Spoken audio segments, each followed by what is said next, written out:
Hello everyone, welcome to my channel. I hope you all are doing great.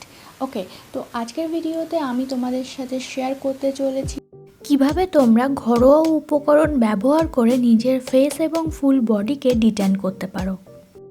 অনেকে সকালে উঠে morning walk করতে যাও, আবার অনেকে ভ্রমণ পিপাসু মানুষ হওয়ার জন্য সি বিচ বা পাহাড়ে ঘুরতে যাও। আবার অনেকে কোভিডের কারণে বাড়ি থেকেই বের হচ্ছে না, তাও স্কিনে ট্যান পড়ে যাচ্ছে, ত্বকের নানা রকম ক্ষতি হচ্ছে, কারোর স্কিনে তো কালো ছোপ পড়ছে, কারোর বা স্কিন সময়ের আগে বুড়িয়ে যাচ্ছে। স্কিনে নানা রকম কসমেটিক প্রোডাক্টের এক্সপেরিমেন্টের ফলে স্কিন হয়ে যাচ্ছে আরও খারাপ হয়ে। কি করবে বুঝতে পারছো না? তখন আমি বলবো নিজের কিচেনে একটু চোখ রাখো। একটা অর্ধেক শসা নিয়ে নাও আর তার খোসা ছাড়িয়ে নাও, আর তার সাথে নিয়ে নাও একটা পাকা লাল টমেটো। একটা গ্রেটারের সাহায্যে শসাটা গ্রেট করে নাও। গ্রেট করা শসা একটা ছাঁকনির সাহায্যে ছেঁকে তার জুস বার করে নাও। এই সেম প্রসেসে টমেটো গ্রেটারের সাহায্যে গ্রেট করে নাও। এবার টমেটো আর শসার জুস ভালো করে মিশিয়ে নাও। এবার এর সাথে মিশিয়ে নাও বেসন। আমি এখানে 2 চামচ বেসন নিচ্ছি।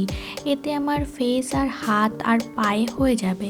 তোমরা ফুল বডিতে অ্যাপ্লাই করতে চাইলে সেক্ষেত্রে শসা, টমেটো আর বেসনের পরিমাণটা একটু বেশিই লাগবে।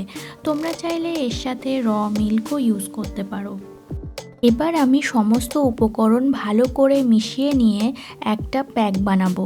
এই প্যাকটা তোমরা চাইলে একবার বানিয়ে একটা এয়ারটাইট কন্টেনারে রাখতে পারো 1 সপ্তাহের জন্য।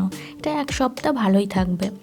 এই প্যাকটা প্রতিদিন ইউজ করলে বেটার রেজাল্ট পাবে, আর যদি সময় না হয় সেক্ষেত্রে সপ্তাহে অন্তত 2 বার অ্যাপ্লাই করতেই হবে। আমি ফুল ফেসে প্যাকটা অ্যাপ্লাই করে নিয়েছি। প্যাকটা ড্রাই হওয়ার জন্য এবার আমি ওয়েট করব, তারপর ঈষৎ উষ্ণ জল দিয়ে অর্থাৎ লিউকওয়ার্ম ওয়াটার দিয়ে ধুয়ে ফেলবো। তারপর ময়শ্চারাইজার, আর সব থেকে ইম্পর্ট্যান্ট হলো সানস্ক্রিন। সেটা ভুললে কিন্তু চলবে না, না হলে সমস্ত খাটনি বেকার হয়ে যাবে। আমাদের ঠোঁটকে কিন্তু ভুললে চলবে না, ঠোঁটেও কিন্তু ট্যান পড়ে, তাই এই প্যাকটা একটু ঠোঁটে লাগানো যেতেই পারে। আশা করি আজকের ভিডিওটা তোমাদের জন্য ইনফরমেটিভ হয়েছে। দেখা হচ্ছে পরের ভিডিওতে অন্য কোনো প্রোডাক্টের রিভিউ নিয়ে।